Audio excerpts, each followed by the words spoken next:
पल भर के लिए अपनी आंखें बंद कीजिए और कल्पना कीजिए आप एक ऐसे इंसान हैं जो किसी हादसे का शिकार हो गया है और कहीं ऐसी जगह पहुंच गया है जहां आपका कोई अपना नहीं है। आपके पास न भूख मिटाने के लिए खाना है और न ही वापसी की कोई उम्मीद। आपका दिमाग भी धीरे धीरे काम करना बंद कर रहा है।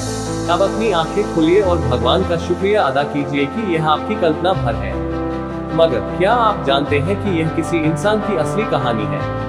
यह कहानी है एक निडर मछुआरे जो सल्वाडोर अल्वारेंगा की। वही अल्वारेंगा जो मछली पकड़ने के लिए समुद्र में उतरा तो लेकिन उसे वापसी में पूरे 438 दिन लग गए। 17 नवंबर 2012 यह वह तारीख है। अल्वारेंगा मेक्सिको के एक गांव से निकला और गहरे समुद्र में मछली पकड़ने उतर गया। इस यात्रा में उसके साथ उसका एक साथी भी था।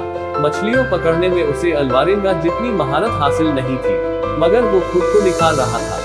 अल्वारेंगा की योजना के हिसाब से उसकी यह यात्रा करीब एक दिन तक चलने वाली थी। इस दौरान ब्लैक टिप शार्क और सेलफिश को पकड़ने का उसका प्लान था। सब कुछ योजना के अनुसार ही शुरू हुआ था, मगर तभी एक खतरनाक तूफान ने अपनी दस्तक दे दी।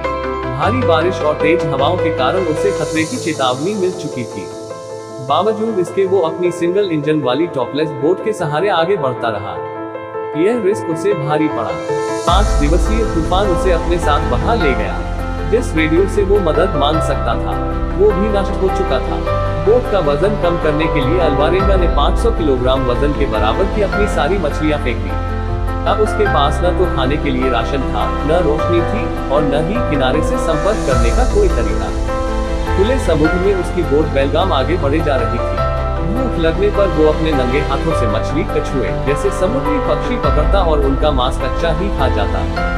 पीने के लिए अल्वारेंगा ने बारिश के पानी का सहारा लिया।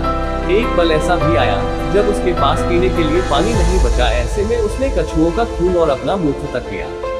करीब 4 महीने के बाद साल्वाडोर के साथी ने कच्चे मांस को खाने से मना कर दिया और अंततः भूखमरी से मर गया। मगर साल्वाडोर ने जिंदा रहने के लिए सब कुछ जारी रखा। साल्वाडोर अपने शुरुआती बिंदु से 10,000 किलोमीटर से अधिक की दूरी पर था। खुद को भगवान के सहारे छोड़कर अल्वारेंगा ने खुद को अपनी बोट के सहारे सौंप दिया।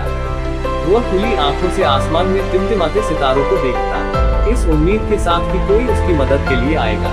उसने अपने आसपास कई सारे जहाजों की चहलकदमी महसूस की, मगर कोई उसकी मदद के लिए आगे नहीं आया। इस अकेलेपन में अल्वारेंगा ने गीतों और भजनों को समय काटने का साधन बनाया।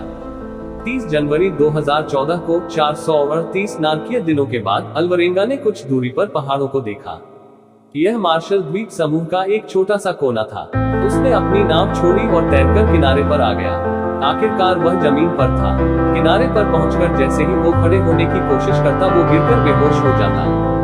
जल्दी ही वहां के स्थानीय लोगों की उस पर नजर पड़ी और वो उसे अपने घर लेकर आए। इसके बाद उन्होंने संबंधित अधिकारियों को अल्वारेंगा के बारे में सूचना दी। पुलिस जब मौके पर पहुंची तो उसने देखा कि अल्वारेंगा के टखने सूजे हुए थे। उसकी आंखों की रोशनी बहुत कम हो गई थी। वो मुश्किल से चल पा रहा था। उसके बाल किसी झाड़ी की तरह उलझ गए थे। लिहाजा उन्होंने लगा कि साल्वाडोर अल्वारेंगा के साथ किसी ने बर्बरता की है, जबकि सच कुछ और था। आगे अल्वारेंगा की कहानी की सत्यता के लिए कई तरह की जांच की गई और हर जांच इस बात की तस्दीक करती है कि अल्वारेंगा की कहानी एकदम सही थी।